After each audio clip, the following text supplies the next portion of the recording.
Analyse des causes profondes, root cause. Une chose que je dois mentionner, c'est que root cause est une des méthodologies. Et maintenant aussi, il y a une autre méthodologie qu'on va vous enseigner quand au prochain module ou bien en ligne, il y a une autre méthodologie qui s'appelle root cause square. Ça, c'est analyse des causes profondes au carré. Ouais. Peut être utilisé pour analyser et explorer aussi les causes qui affectent votre qualité. La question c'est de savoir pourquoi un incident ou problème est produit en premier lieu. Pourquoi c'est important de connaître comment faire des root cause analysis, analyse des causes profondes? Ça permet d'identifier la cause réelle qui est sous-jacente au problème.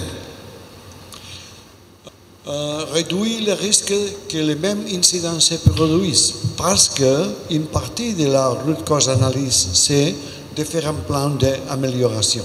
Ouais. Se concentre sur l'ensemble du système plutôt que d'attribuer le blâme. Alors, on a dit avant que ça, vous vous rappelez des fromages gruyère qu'on a parlé, oui? Ça, c'est des problèmes de système et on va analyser un petit peu tout ça. Et finalement, approche le milieu pratique préconisé par des instituts comme l'Organisation mondiale de santé, l'Institut de Healthcare Improvement, amélioration des soins de santé. Nous avons une liste de contrôle de l'analyse des causes profondes. En premier lieu, c'est vraiment nécessaire parce que ça c'est travail, ça c'est énergie, il faut que vous avez une équipe qui s'est réunie et pas toutes les choses qui passent, ça doit être analysé avec cette technique. Alors, c'est pourquoi mon collègue Dr Mohamed a dit que vous avez quelques catégories des incidents. Alors, vous décidez quelle catégorie. Généralement, ça c'est pour incidents sévères. Incidents que, bien sûr, tous les événements sentinelles, il y a plusieurs lieux que les événements sentinelles doivent avoir une analyse initiale dans les premières 48 heures avant de l'incident. Et bien sûr, dans une semaine, vous devez avoir cette analyse. Et dans un mois, vous devez avoir en place un plan d'amélioration et contrôle. Et quelquefois, vous devez reporter ça au gouvernement. Alors, et c'est nécessaire. Qui le fera? Qu'est-ce qu'il va faire l'analyse? Généralement, cette tâche, c'est pour le département de qualité. Ou bien dans les endroits où ils ont une personne qui c'est le manager de risque. Cette personne, c'est la personne qui c'est le leader de ce groupe. Et après,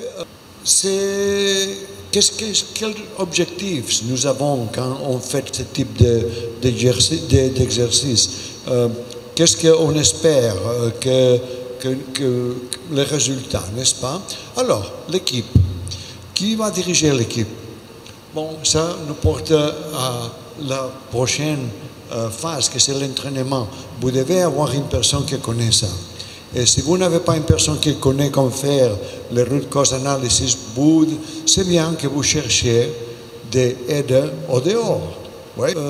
Encore, s'il y a un autre avantage, dans quelques institutions, si c'est un incident, un événement sentinelle, généralement on porte un expert au dehors parce qu'on veut être objectif vraiment et on veut avoir des autorités qui gardent cet incident, n'est-ce pas? L'équipe doit être multidisciplinaire et bien sûr les personnes qui sont involucrées dans l'incident parce qu'il peut donner sa opinion, doivent être à l'équipe, doivent être au moins leurs déclarations. Et aussi, c'est important d'avoir toutes les données qui sont relationnées avec les dossiers médicaux. Ouais? Parce que aux États-Unis, on dit que pas documenté, pas fait. Alors, tout ce que vous faites, tout ce que vous pensez, vous devez documenter à l'histoire médicale, au dossier médical. Aussi, il faut informer à toutes les personnes qui sont involucrées, et c'est spécialement que, quand vous commencez, que ça ne s'agit pas de blâmer des individus, il faut réassurer au personnel. Et ça, c'est part de la culture de sécurité qu'on devrait avoir toujours, n'est-ce pas? Bon. Étape d'identifier la cause profonde, définir le problème. Quel est le problème? Après, collecter les données nécessaires. Après, identifier les causes racines, okay, the root cause. Et après, évaluer les solutions et solutionner les problèmes. Alors, regardons ça dans un petit peu de détail. Ça, c'est les 5 premières étapes. Identifier l'événement. Il y a nombreuses sources que vous permettre d'identifier l'événement. Ouais. Radiologie, plainte d'un résident, citation des services de santé. Vous connaissez qu'il y a un problème par quelques reports, par quelques moyens, l'historial médical. Et après, vous avez un processus d'établir les événements qui feront un objet d'une root cause analysis. Alors, la chronologie des événements, c'est très important, c'est clé. C'est pour comprendre le processus, il faut avoir une chronologie. Quand est-ce que ça passait? Qui est-ce qui a fait quoi? Quand les patients examinés, on a dit ces patients qui ont mouru à la salle d'attente des urgences, oui. Bon, il a été examiné quand, parce que, et comment est-ce que nous savons qu'il n'y a pas une personne qui sait aller, spécialement si vous avez un dossier médical qui est basé en papier, qu'une personne, il va et il écrit une note médicale, disons qu'ils ont examiné les patients et tout ça. Dans les systèmes électroniques, ça c'est plus facile d'identifier parce que toujours on a une stampe de l'heure qu'on a fait une entrée au dossier médical. Ouais. Après, voyez qui est la personne qui doit fournir une charte de projet pour lancer l'équipe. La personne qui est la personne en charge normalement est nommée par la direction, peut-être. Vous êtes une organisation qui est plus mature et vous avez déjà un protocole d'analyse des événements sentinelles. Il faut avoir un protocole parce que de cette façon, vous ferez la même pratique tous les fois. Et il y a beaucoup de modèles, et après on va analyser un d'eux, mais tous ces éléments, les 5 premiers éléments sont là. Alors, décrivez ce qui est passé. Comment est-ce que vous faites ça? Bon, vous avez les faits qui sont basés à la documentation. Vous avez après déclaration des gens. Mais ça, c'est un petit peu, dans beaucoup de places, ni on n'admet pas ce qu'une personne dit. Parce que normalement, la réponse humaine, c'est de nous défendre, n'est-ce pas? On fait des déclarations très défensives. Bon, j'ai fait ça, j'ai pensé ça, mais ça c'est bien difficile de prouver. Au moins que vous avez documenté ça. Ouais? Pas documenté, pas fait.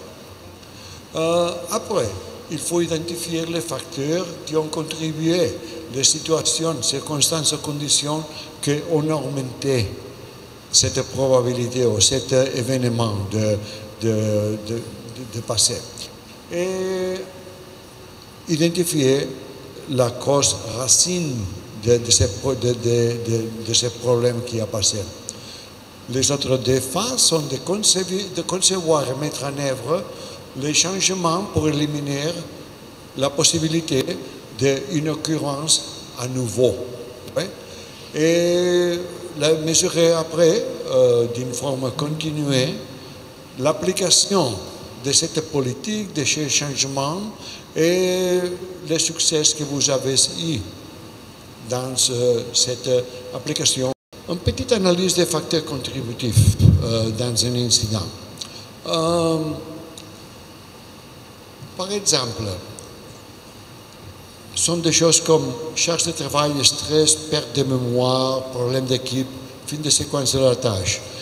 Il faut identifier tout ça. Parce que si nous n'avons pas l'idée de que la personne c'est une charge de travail qu'elle ne peut pas, l'incident va à continuer à se produire. Oui. Par exemple, comme on disait, c'est la transmission d'informations.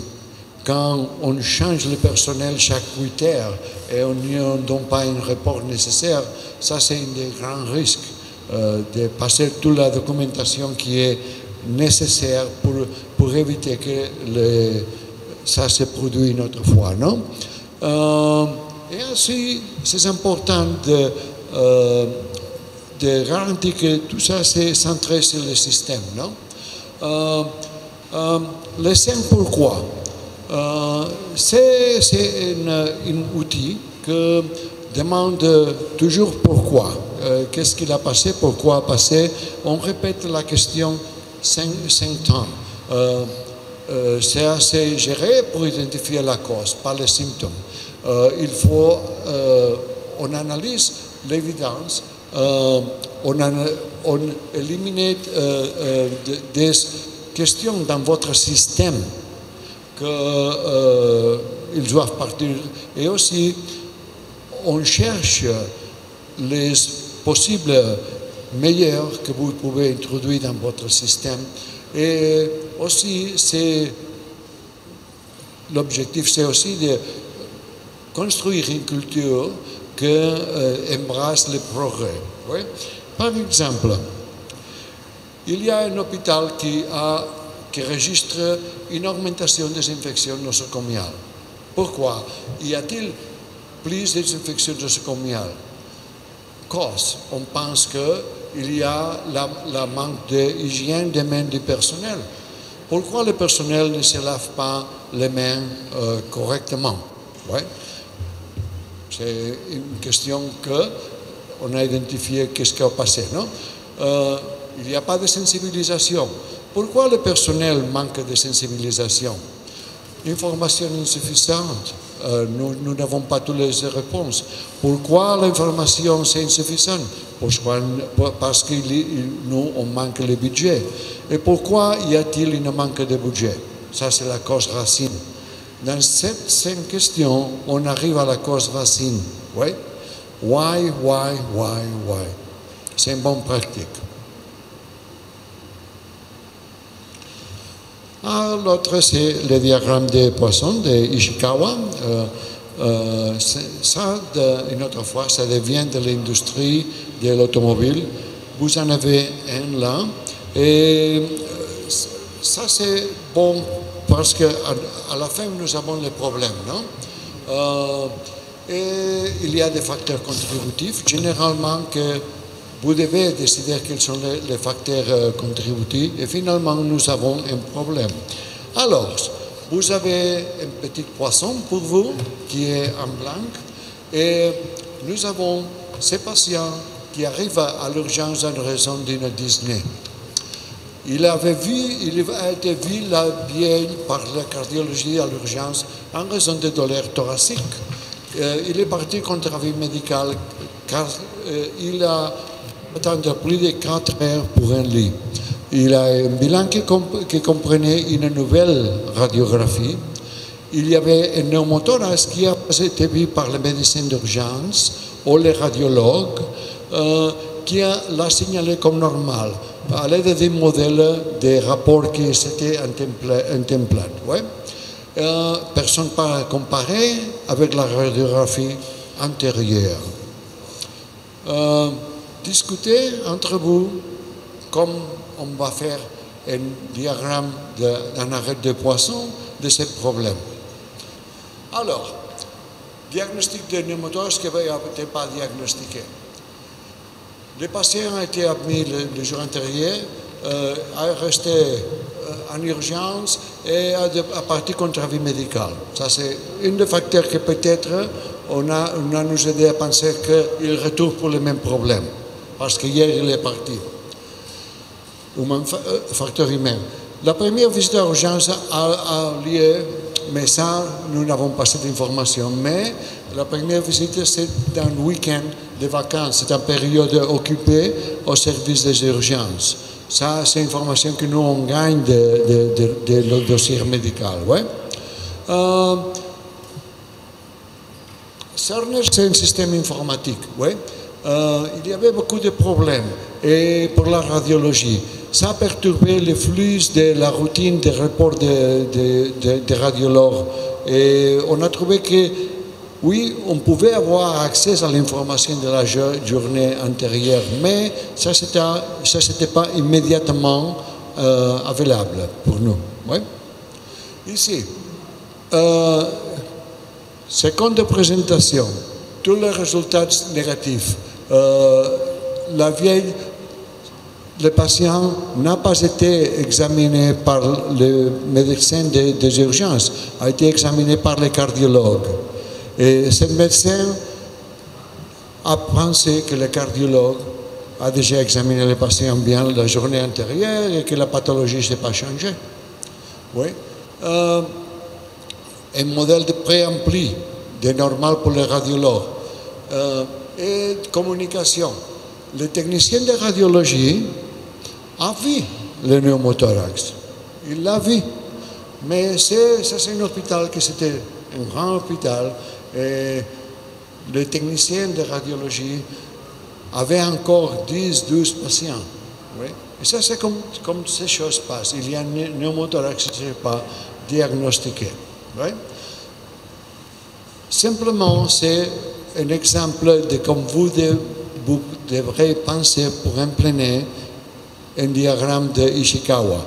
On va faire des autres exercices de ça, ok? Bon. L'analyse des barrières. Vous vous rappelez qu'est-ce qu'on disait avant? Bon. Nous, peut-être, qu'est-ce que sont les barrières? Les barrières sont des protocoles, sont des serrures de sécurité, il y a barrières de contrôle administratif que on prévient un hasard de passer ces barrières. Ouais. Nous avons beaucoup de systèmes en place qu'on espère qu'ils vont faire une prévention de l'accident de passer. Alors, comment est-ce que partager les leçons qui sont apprises quand nous faisons l'analyse d'un événement? Nous avons des bulletins, nous avons des séances d'apprentissage, séances de débriefing. Le débriefing, c'est très important et c'est important que nous faisons le débriefing as soon as possible, immédiatement, parce que nous avons l'idée que c'est fraîche, que c'est frais, n'est-ce pas? Quand un événement a passé, prenez les gens qui sont involucrés dans l'événement, asseyez-vous avec eux et prenez déclaration de qu'est-ce qu'il a passé d'accord à leur perception. Oui? Parce que perception, ce n'est pas la réalité,